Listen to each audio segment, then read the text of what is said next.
Okay, let's dive right into this explainer by tracing the absolutely incredible path of William Golding's masterpiece, Lord of the Flies. We're going to follow its journey from a completely ignored manuscript gathering dust, all the way to the highly acclaimed 2026 television event.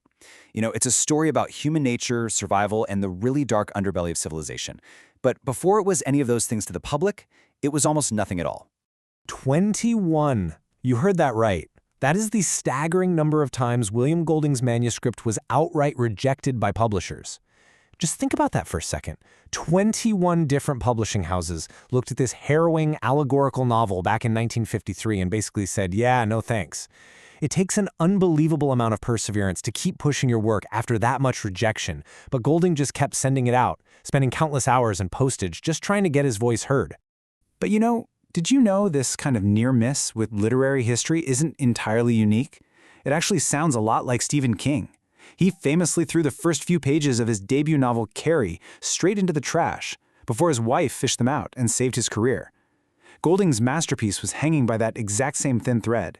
It's just so fascinating how some of our most culturally significant explorations of human nature almost slip away before ever finding an audience. In fact, when the manuscript finally reached Faber and Faber, which was literally the last publishing house on Golding's list, a reader assigned to it completely dismissed the book. They actually called the work, quote, absurd, dull, and pointless. Ouch. But here's where fate steps in. A young editor at the firm named Charles Monteith just needed something to read on a train ride. He grabbed Golding's manuscript right off the slush pile, saw its raw, terrifying potential, and ultimately changed the literary landscape forever. Talk about a lucky break, right? Section 1. The Collapse of Order. So, heavily inspired by his grim experiences serving in the British Navy during World War II, Golding really wanted to push back against the popular sunny adventure tales of the time.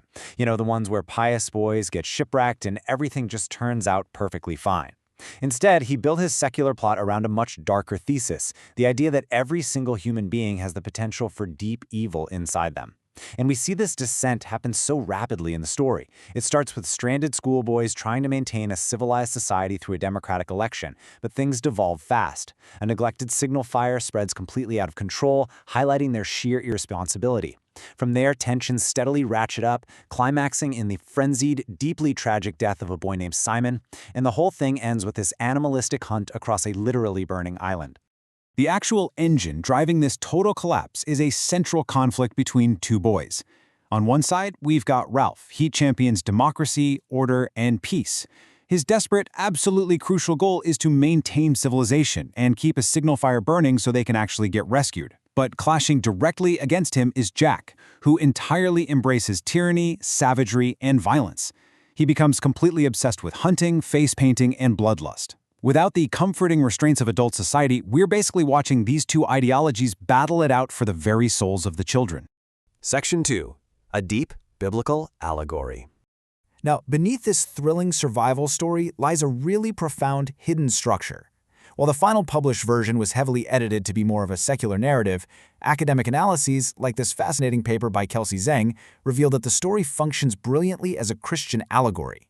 Every major element of the plot maps perfectly onto Judeo-Christian salvation history. The pristine island? That's the Garden of Eden. The imaginary beast the boys fear? It mirrors Beelzebub or Satan. The quiet, introspective boy Simon acts as a Christ figure or the Apostle Peter. And the warlike Jack directly symbolizes man's innate sinful nature and the corrupt behavior of the Pharisees. It's like a giant, perfectly constructed puzzle. Think about it. The untouched island is initially described as having acres of fruit trees and the scent of ripeness. The boys literally have everything they could possibly want, which perfectly mirrors Adam and Eve in Genesis. It's a pure sanctuary. But just as in the biblical narrative, this paradise becomes completely corrupted and stained. The emergence of evil and the boys' sinful behavior quite literally sets their Eden on fire.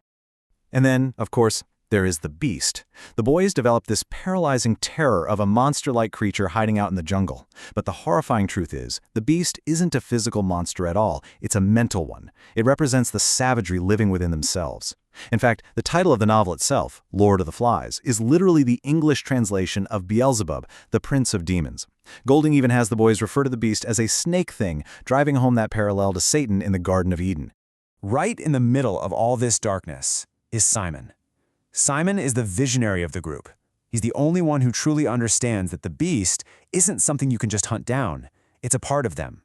He acts as a Christ figure throughout the entire story, feeding the younger boys fruit they can't reach, and fasting in the jungle.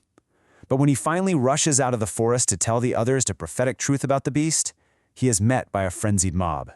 Caught up in a ritualistic chant of "kill the beast," his own peers brutally beat him to death.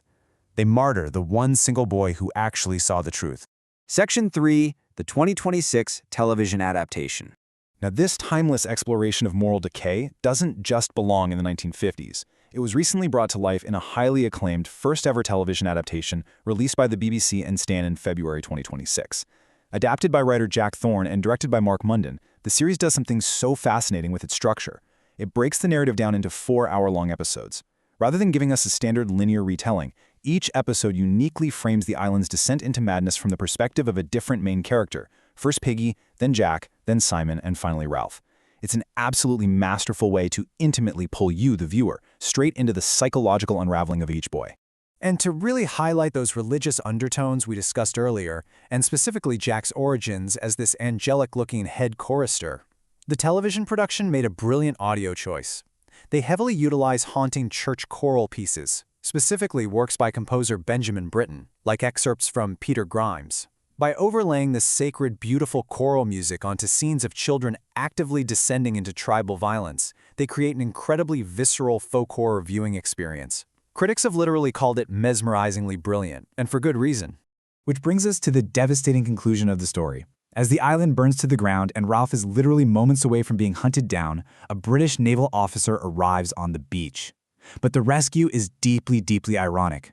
The officer hypocritically admonishes the boys for not acting in a proper British manner, completely blind to the fact that he himself is currently engaged in a massive, violent adult world war. Standing on the ruined beach, Ralph finally breaks down, weeping for the end of innocence and the darkness of man's heart. It leaves us with a really haunting question to reflect on. If the innate darkness of the human heart can so quickly destroy an island paradise, what is it doing to our world right now?